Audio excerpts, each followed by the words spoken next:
Hello everyone and welcome to my Bachelor Nation official channel. I hope everyone is having a wonderful day. Before we begin, please hit the subscribe button and gives this video a thumbs up. On season 29 of The Bachelor, Grant Ellis sent Carolina Sofia Quezano home after 5 episodes and a villain edit. From her argument with Rose Sonk about something Grant might or might not have said to the time, Carolina was frequently at the heart of the drama. After Carolina's one-on-one date, Juliana Pasquarosa drew her aside to confront her. The drama was too much for Grant, who did not offer the public relations producer a rose the week before hometowns, even though she was given an early one-on-one date.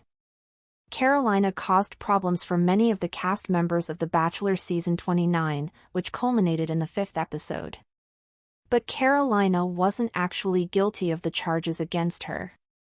When she was on the dating show, her words, actions, and even her aura were frequently misinterpreted. The Bachelor portrayed Carolina as a villain, although this was untrue. Carolina had an early opportunity to get to know Grant since she was selected for the second one-on-one date. Despite her admiration for the lead, she had reservations about the partnership. In particular, Carolina feared that she didn't know Grant well enough to propose to him at the end of the trip. Carolina told Grant about her worry in episode 5. Carolina is permitted to feel afraid and desire to act in her own best interests while Grant is the host of The Bachelor season 29. Each woman must choose whether or not she wants to become engaged to Grant, even though Grant may choose who he will propose to. One date might not be sufficient for Carolina to make such a significant choice, to their credit. For taking marriage seriously, Carolina is not a bad person. Even though Carolina was in the same room as Grant, she felt left out of the conversation when the women later complained about how little time they had with him during the group date. Furthermore, she believed that they were making fun of her and teasing her without actually confronting her because the women were angry because Carolina's pouting had resulted in her having a long talk with Grant. However, a fight broke out shortly after between Carolina, Dina, and Serafino Watkins. Dina claimed that despite Grant starting the conversation, Carolina had pulled Grant aside during the group date. Carolina responded wryly to Dina's assertion that she had free will and could have stopped the conversation. "And for you to sit here and say you don't care?" Dina said, clearly enraged by the conversation. Interestingly, Carolina never expressed indifference and appeared surprised that her remarks were interpreted in this manner. Carolina's caustic remark had led Dina to believe that she didn't care about Grant or the show's process, but that wasn't her purpose. Carolina was taking the process seriously even if she wasn't behaving the way the other women wanted her to. Indeed, it makes sense that she would cherish the limited time she has with the protagonist, even if it means sacrificing her co-stars. Dina and the others misunderstood Carolina's comments and behavior during her time on The Bachelor, portraying her as a villain by putting words in her mouth and altering the course of the previous conversation with Grant. But it's probable that Carolina was merely attempting to deepen her bond with Grant and decide whether or not she wanted to stay with him in the long run. In the end, Carolina was sent home prior to the hometown dates, even though Grant claimed that she was one of his closest friends. Carolina Sofia Quezano sat on the couch, staring at her phone as notifications flooded her screen. Her time on The Bachelor had ended abruptly, but the impact of her villain edit was just beginning. The internet had a lot to say about her, most of it unfair. She was used to the whirlwind of public relations, but nothing could have prepared her for being on the other side of a PR crisis. Every headline, every meme, every video dissecting her meltdowns and manipulations during season 29 painted her as a cunning antagonist. But Carolina knew the truth: she had only been trying to find love in an environment engineered for chaos. When Carolina had first arrived at the mansion, she had high hopes. Not necessarily for an engagement, but for an adventure that might lead her to something meaningful. Grant Ellis had seemed charming, intelligent, and kind, but she also knew that their connection needed time to develop. That wasn't something the show encouraged. Her early one-on-one date with Grant had been promising.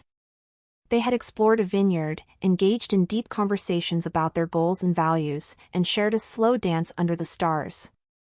When he gave her a rose at the end of the evening, she felt validated. Maybe this could turn into something real. However, things took a turn when Carolina voiced her concerns about the accelerated timeline.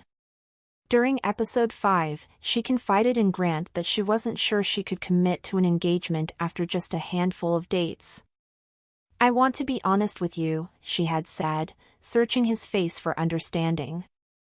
"I think you're incredible, but I don't know if a few weeks is enough time for me to make a lifelong commitment." Grant had nodded, listening intently. "I appreciate your honesty, Carolina. That means a lot to me." But in the days following that conversation, the atmosphere in the mansion shifted. The other contestants started whispering about her lack of commitment.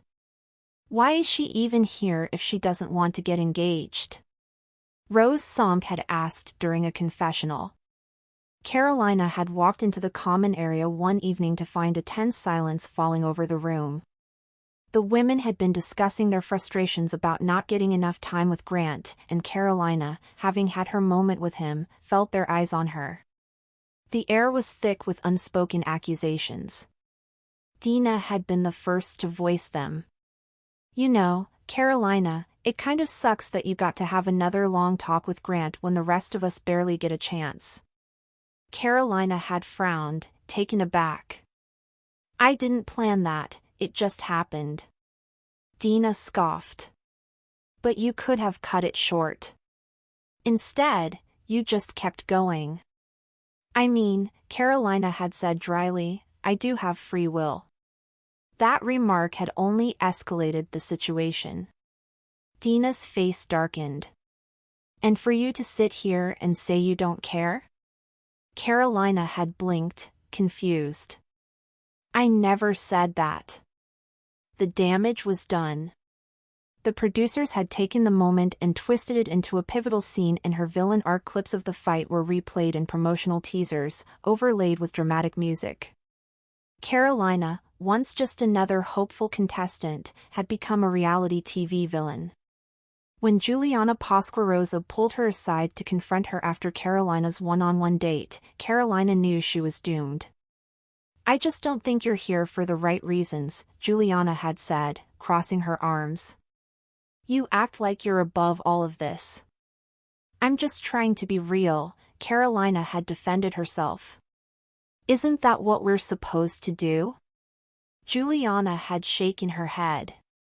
"Not if it means hurting Grant." The words had stung. Carolina had spent hours reflecting on them, wondering if she truly had done something wrong. But the more she thought about it, the more she realized that her only crime was refusing to mold herself into what the show wanted her to be. When the rose ceremony came, she had already sensed what was coming.